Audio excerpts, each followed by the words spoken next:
అందరికీ నమస్కారం. Welcome two times of India సమయం తెలుగు. సో ఒకలాంటి భావోద్వేగంతో నిండిపోయింది మనసంతా కూడా. ఎందుకో బంజారా హిల్స్, హైదరాబాద్ బంజారా హిల్స్లోని లమాఖాన్లో ఇవాళ శ్రీలంక నుంచి తెలుగు అహికుంఠకులతో ఒక ఆత్మీయ సమ్మేళనం జరిగింది. ఈ సమ్మేళనం మామూలు కార్యక్రమమే అనుకొని నేను వచ్చాను, కానీ ఇక్కడికి వచ్చిన తర్వాత ఏదో తెలియని ఒక తేమ గుండెని పిండేస్తుంది.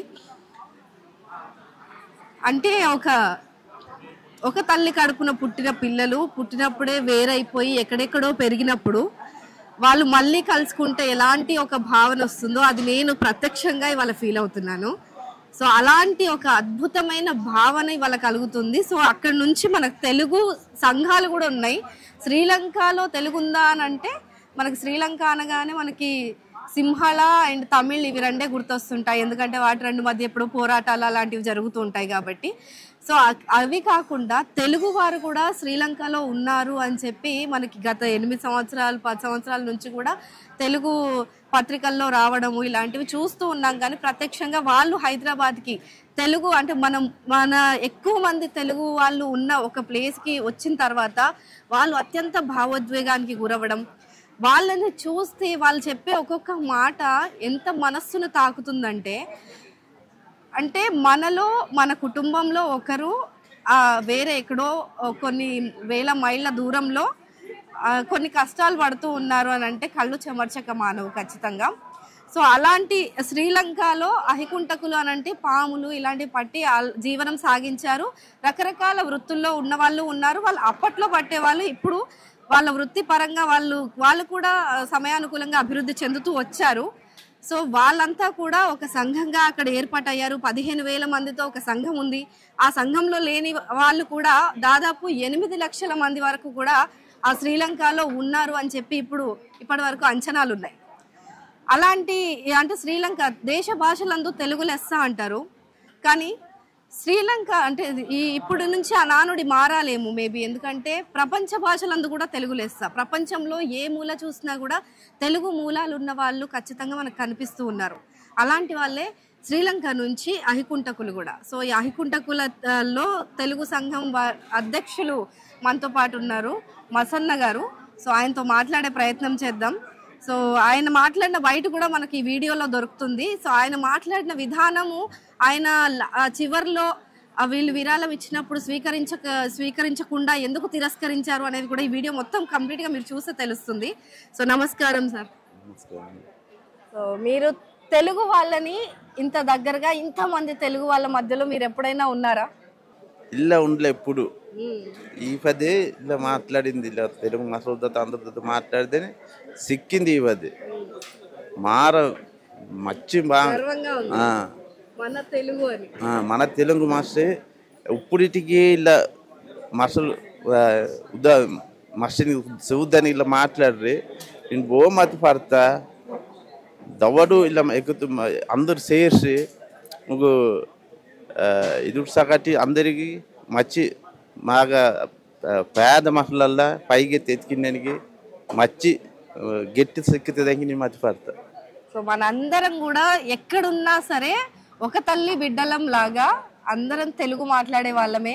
తెలుగు భాష మనల్ని బంధంగా కలుపుతూ పెడుతూ ఉంటుంది. అయితే శ్రీలంకలో తెలుగు వాళ్ళు ఉంటారా అని చెప్పి చాలా మందికి తెలియదు. ఇక్కడ ఆంధ్రప్రదేశ్లో ఆంధ్రప్రదేశ్ తెలంగాణలో కలిపి దాదాపు 15 కోట్ల మంది తెలుగు వాళ్ళు ఉంటారు.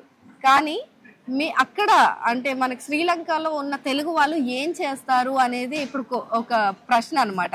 మీరు తప్పుగా భావించొద్దు, కాకపోతే ఇక్కడ వాళ్ళకి తెలియదు కాబట్టి మరొక్కసారి ఎక్స్ప్లెయిన్ చేయండి. ఇప్పుడు అక్కడ మా మర్సి అని తొలికి సొప్పిల్లక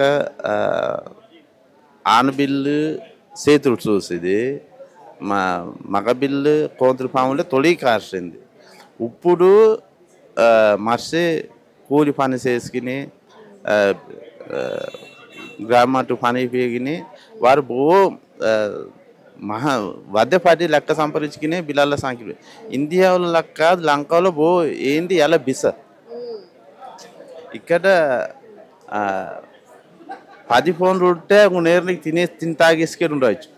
శ్రీలంకలో 10 మూరలకు ఏంది సేగం టీ కూడా తాగదానికి కూడా 7 ఫోన్లు అవుతాయి, టీ తాగినా 7 ఫోన్లు అవుతాయి. 7 ఫోన్లు 6 రూపీస్ 100 రూపీస్.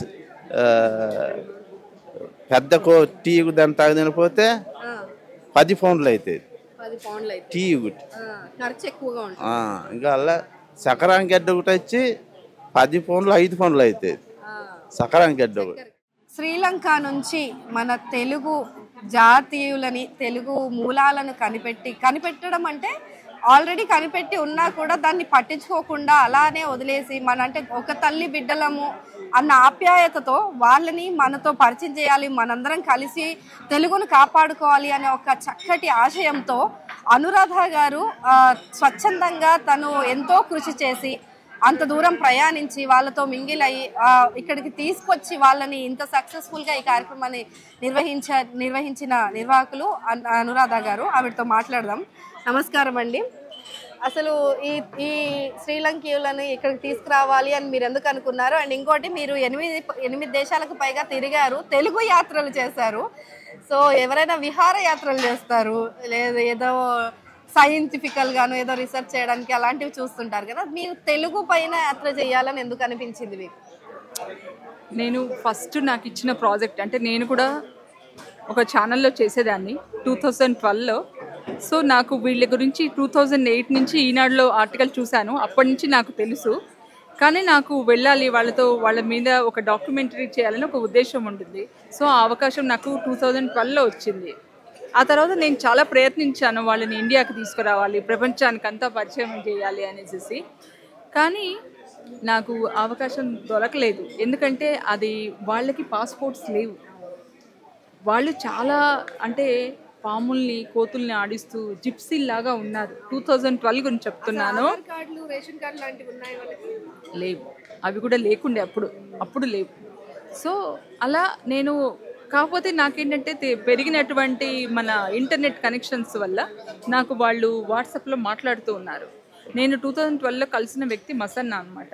ఆయన నన్ను ఒకటే అడిగారు, మనలాంటి అంటే మేము తెలుగు వాళ్ళం, ఇలాంటి జాతి వాళ్ళు ఉన్నారా అని అడిగారు. ఎందుకు లేరు, మన వాళ్ళు చాలామంది ఉన్నారు, మనలో ప్రేమదాస లాంటి లీడర్లు ఉన్నారా, మన తెలుగు వాళ్ళు అలా ఉన్నారా, వాళ్ళు కూడా ఉన్నారు అని చెప్పాను. అయితే వాళ్ళని తీసుకెళ్ళడానికి కనీసం వాళ్ళని ఎలాగో శ్రీలంక నుంచి తేవట్లేదు, ఇక్కడి నుంచి ఎవరినైనా తీసుకెళ్దాం అది కూడా ప్రయత్నం చేశాను నేను, కానీ అది కూడా సక్సెస్ అవ్వలేకపోయాను. సో నేను ఎదురు చూస్తున్నాను. ఈలోపు నా దృష్టి వేరే కంట్రీస్కి వెళ్ళింది. నేను మయన్మార్కి వెళ్ళాను, అక్కడ తెలుగు జాతి అడుగు జాడల మీదే అన్వేషణ. ఆ తర్వాత థాయిలాండ్ వెళ్ళాను, ఆ తర్వాత మలేషియా వెళ్ళాను, ఆ తర్వాత ఇండోనేషియా వెళ్ళాను, వియత్నాం వెళ్ళాలి. ఇలా ఒక్కొక్క దేశం రీసెర్చ్ చేసుకుంటూ వెళ్ళిపోతున్నాను. వీళ్ళని ఒకలాగా మర్చిపోలేదు, వాళ్ళ గురించి ఇంకా శోధిస్తూనే ఉన్నాను. అలాగే ఇందాక వాళ్ళు చెప్పారు, ఫస్ట్ రూలర్ కూడా శ్రీలంకకి వెళ్ళిన అంటే శ్రీలంకను పరిపాలించిన ఫస్ట్ రూలర్ కూడా తెలుగువాడు, శ్రీకాకుళం చెందినవారు అనేసి. సో వాళ్ళ గురించి నేను అలా అన్వేషణ చేస్తూ ఉంటే నాకు సడన్గా ఒక ఫోన్ వచ్చింది మొన్న. వాళ్ళు వస్తున్నారు 8వ తేదీ, వాళ్ళు ఆంధ్రప్రదేశ్లోని తాడిపత్రికి వస్తున్నారని తెలిసింది. నేను వెంటనే ఆ అడ్రస్ వివరాలు తీసుకొని నేను తాడిపత్రికి వెళ్ళిపోయాను.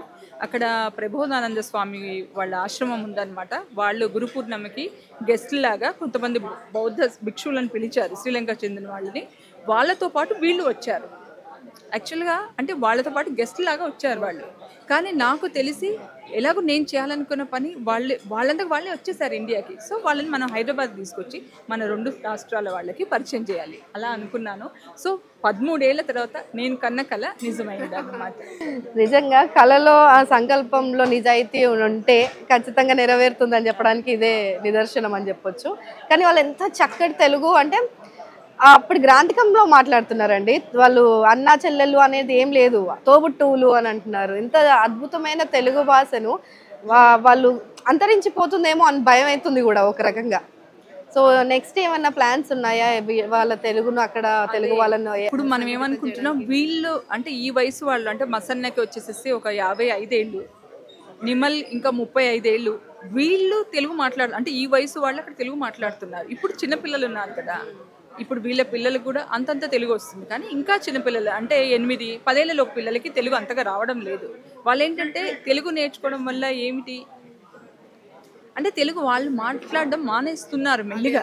సో అందుకని తెలుగు అంతరించిపోతుంది. వాళ్ళు అడుగుతున్నది ఏంటంటే ఇప్పుడు, అప్పుడు 12 ఏళ్ళు 13 ఏళ్ళ క్రితం వాళ్ళు కలిసినప్పుడు వాళ్ళు అడిగింది మా వాళ్ళు మాలాంటి తెలుగు జాతి వాళ్ళు ఉన్నారా అనేసి. ఇప్పుడు వాళ్ళు ఏం అడుగుతున్నారంటే మేము ఏదో కొద్దిగా మంచిగా అవుతున్నాం, కానీ మా జాతిలో ఇంకా 7,000 మంది చాలా చాలా చిన్న చిన్న గుడిసెల్లో అసలు ఇంకా దేశదిమ్మర్లాగా జిప్సీలాగానే బతుకుతున్నారు. వాళ్ళకి మీరు సహాయం చేయండి అని ఒకటి అడుగుతున్నారు. ఇంకొకటి ఏం అడుగుతున్నారు అని అంటే మాతో పాటు తెలుగు పోతుంది, మా పిల్లలు కూడా తెలుగు నేర్చుకోవాలంటే తెలుగు స్కూళ్ళని తెరవండి అని అడుగుతున్నారు.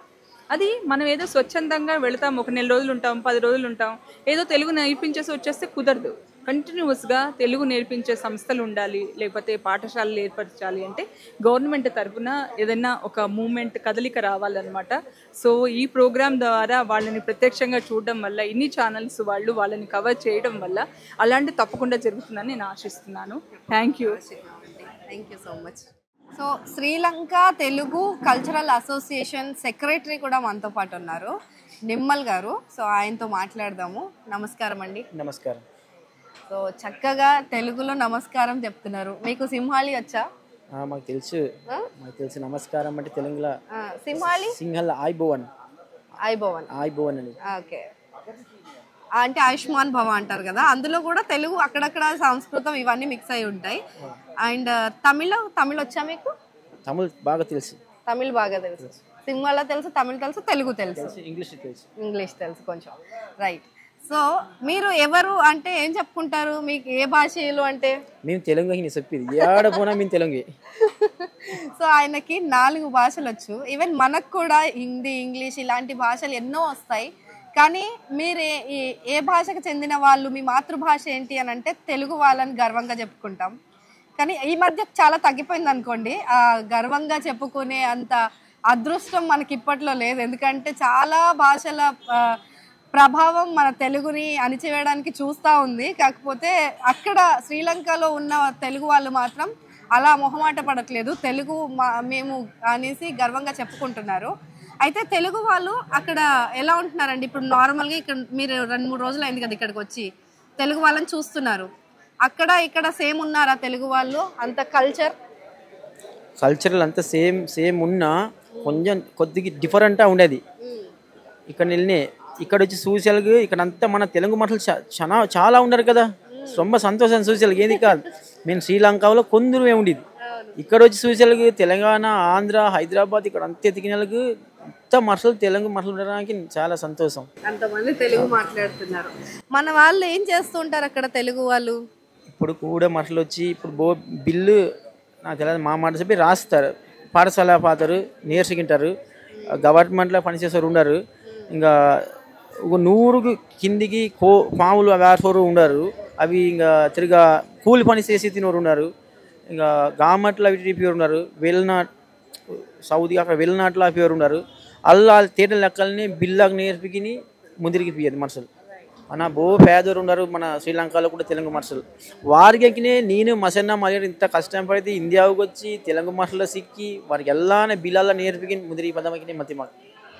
ఖచ్చితంగా తెలుగు వాళ్ళు మీ అందరికీ ఏదో ఒక రకంగా సహాయం అయితే చేస్తారు. కానీ తెలుగు వాళ్ళు అక్కడ వాళ్ళ జీవనాధారం ఇప్పుడు గవర్నమెంట్ సహాయం ఏమన్నా అందుతుందా తెలుగు వాళ్ళకి?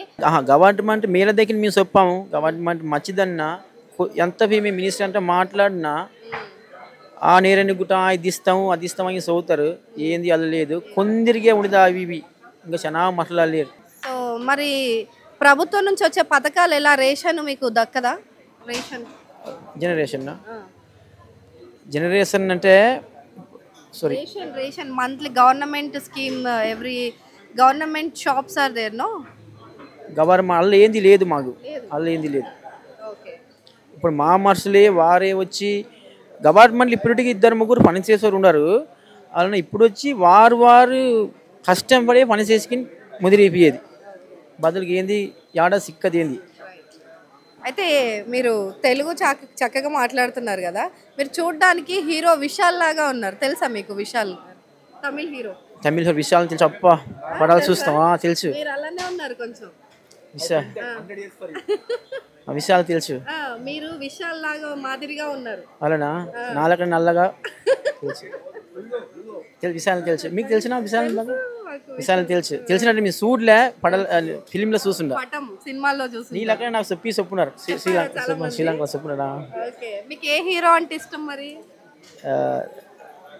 దీన్ని తెలంగాణ తెలుగు కానీ మళ్ళీ అంటే తమిళ్ మీరు అన్ని సినిమాలు చూస్తారు కదా చూస్తాం తెలుగు చూస్తారా తెలుగు చూసి తెలుగులో ఎవరు ఇష్టం వెంకటేష్ ఓకే చిరంజీవి గారు తెలుసా మీకు చిరంజీవి పతి తెలుసు ఏ సినిమా చూస్తారు చిరంజీవి అలా ఇప్పుడు మతి లేదు అన్న చూసిది చిరంజీవి ముందర నుండి పడలు ఫిలిం ఇస్తారు కదా చిరంజీవి పడలు కూడా చూసిది అక్కడ వేస్తారా సినిమాలు చాలా చూస్తారు సినిమాలు తమిళ్లో వేస్తారా బో చూసిది ఇంటర్నెట్లో టీవీలో చూస్తారు ఇప్పుడు మా మనిషి మా ఫ్యామిలీ మనుషులు కూడా ఊరుకున్నప్పుడు అంతా వేస్తుంటారు వేసి చూస్తారు మన తెలుగు పడాలి చూసిది మీరు ఫుడ్ ఏం తింటారు ఎక్కువగా ఇష్టంగా ఫుడ్ అంటే మేము బో రైస్ కర్రీ బో తినేది అలా కూడా ఇండియాలో రొట్టెలు వేసుకున్నాగా తినేది అమ్మా కేరళలో ఉన్నాయి ఇండియాలో కేరళలో ఉండేది ఫుడ్ అదే శ్రీలంకలో కూడా కేరళలో ఉండే ఫుడ్ మీరు అక్కడ తింటారు అదే తింటారు బో కోకోనట్ ఆయిల్ అక్కడ ఉండేది కోకోనట్ రైట్ అయితే మీకు అక్కడ పండుగలు ఏముంటాయి పండుగలు అంటే మనం వ్యవసాయం చేసే ఫెస్టివల్స్ అక్కడంటే ఇలానే మేము అక్కడ శ్రీలంకలో ఫెస్టివల్ అంటే ఏప్రిల్ 13, 14 సింహాల అభివృద్ధి మేము కూడా అక్కడ తినేది అది మేము బుద్ధిస్ట్ కదా అదే మేము కూడా అలానే మా క్రిస్టియన్ ఉన్నారు వారు వచ్చి December 25 వార్ అలానే అన్న అందరూ తెలంగే క్రిస్టియన్ బుద్ధిస్ట్ రెండు ఉన్నారు మీకు తెలుగు పండుగలు తెలుసా మీకు వినాయక చవితి పండుగ తెలుసా రాయి అన్నట్టు మాకు తెలియదు మాట్లాడేది ఒకటే అంటే మీకు ఇప్పుడు గణేష్ విగ్రహం తెలుసు కదా గణేషులు వీళ్ళందరూ తెలిసి అన్న సొప్పి తెలియదు మాకు ఇనుండాము అన్న మేము అది సొప్పి తెలియదు సో మీరు ఏం కోరుకుంటున్నారు ఇంత దూరం వచ్చారు కదా ఇండియాకి శ్రీలంక నుంచి సో తెలుగు వాళ్ళు మీకు ఏ రకంగా మీతో ఉండాలి అని అనుకుంటున్నారు అది చెప్పే కూడా చాలా చెప్పొచ్చు వాళ్ళు ఇప్పటికి వచ్చి ఇప్పుడు వీటికి వచ్చేళ్ళకి మీరంతా మీడియా ఎత్తుకొచ్చి మాతో వీళ్ళు అడుగుతారు అందరూ మా ఇళ్ళ శ్రీలంకలో తెలుగు ఉన్నారు వీరు ఇళ్ళ ఉన్నారు ఇల్లు అంత పొద్దు మనం మాట్లాడుతుంది ఇదే మాకు సరే మీరు లైవ్ కాస్ట్ చేసి ఇంకా అందరికీ చొప్పించి ఆడిన తెలుగు అనుకున్న ముందరికి ఎత్తుకెళ్ళడానికి మీరు చేసే ఉద్దావు చేతికి చేసేదే మాకు సరే మంచిది ఇలానే మాకు ఇప్పటికి సింహలి నార్త్ సెంట్రల్ ప్రొవిన్స్లో ఉండేవారు సింహల పాఠశాల పాతారు ఈస్టర్న్ ప్రొవిన్స్లో ఉండే తెలుగు మనుషులు వారు తమిళ్ స్కూల్ పాతారు అల్లున్న మా బిల్లాకి ఇప్పటికి ఇండియాలో తెలుగు ఉన్న అకురులు లేవు వారికి అకురులు నేర్పెట్టుగా లేకుంటే అక్షరాలు నేర్పెట్టుకుంటే ఇప్పుడుండే చిన్న బిల్లు నేర్చినప్పుడు తెలుగు ఆపోజిట్గా ఉంటుంది ఇప్పుడు మా లెక్క డిఫరెంట్ అయ్యేది మాట తెలుగు అక్షరాలు నేర్చుకుంటే అప్పుడు మాట తెలుగు ఇండియా మాట లెక్కనే అవుతుంది అలానే ఇంకా పేద మనుషులు ఉన్నారు మా శ్రీలంకలో నేను తొలికేట మాట్లాడినప్పుడు తొలితి ఇండియాలో కూడా పేదవారు ఉన్నారు లేక కాదు వారికి ఇదాల్సి అలా శ్రీలంకలో 15,000 ఉన్నప్పుడు దాంట్లో ఒక 10,000 పేదవారు అన్న ఇండియాలో 20 కోట్లు ఉన్నప్పుడు దాంట్లో అందరూ మతిపట్టి హెల్ప్ చేస్తే వారిలే గిల్లాగా ఇండ్లు కట్టించి అందరిలో బాగా ముందరికి ఎత్తిపోవడానికి మేము ఇండియా మనుషులతో మన తెలుగు మనుషులతో ముఖ్యమైన మాకు హెల్ప్ అనడానికి అడుగుతాం థ్యాంక్ యూ సో మచ్ అండి ఖచ్చితంగా నెరవేరుతుంది సో ఇదండి అంటే తెలుగుని కాపాడాలి అని చెప్పి వాళ్ళు ఒకటి అడుగుతున్నారు నెక్స్ట్ జనరేషన్ వీళ్ళే తమిళ్ సింహాళీ మిక్స్ చేసి మాట్లాడుతున్నారు ఇప్పుడు తెలుగుని ఇంకా అక్షరాలు అసలు తెలుగుకి ఒక లిపి ఉంది అని కూడా అక్కడ చాలా మందికి తెలియదు తెలుగుకి ఒక లిపి ఉందని కూడా చాలా మందికి తెలియకపోవడం వల్ల తెలుగుని మర్చిపోతున్నారు మా పిల్లలు కూడా తెలుగు మాట్లాడట్లేదు మా పిల్లలు తెలుగు నేర్చుకోవాలి తెలుగు ఎప్పటికీ శాశ్వతంగా ఉండాలి అని అంటే పిల్లలకి తెలుగు నేర్పించాలి తెలుగు అక్షరాలు అంటున్నారు వాళ్ళు సో ఆ అక్షరాలు నేర్పించాలి తెలుగు స్కూల్స్ పెట్టాలి తెలుగు భవనాలు అక్కడ నిర్మించాలి అలాగే ఇక్కడ ఉన్న తెలుగు వాళ్ళంతా కూడా అక్కడ చాలా మంది ఈవెన్ అంటే ఒక షెల్టర్ లేకుండా ఉంటున్నారంట తెలుగు వాళ్ళు 10,000 మందికి పైగా సో వాళ్ళందరికీ మనం ఇక్కడ దాదాపు 20 కోట్ల మంది తెలుగు వాళ్ళు ఉన్నారు సో వీళ్ళంతా ఏదో ఒక రకంగా వాళ్ళకి సాయం చేస్తే వాళ్ళకి అంటే జీవనాధారం కల్పించడము ఇంకా ఏ రకంగా అయినా సరే ముందుకొచ్చి సాయం చేయాలని మాత్రమే వాళ్ళు కోరుతున్నారు. తెలుగును కాపాడుకుందాం కలిసి అని చెప్తున్నారు. Thank you.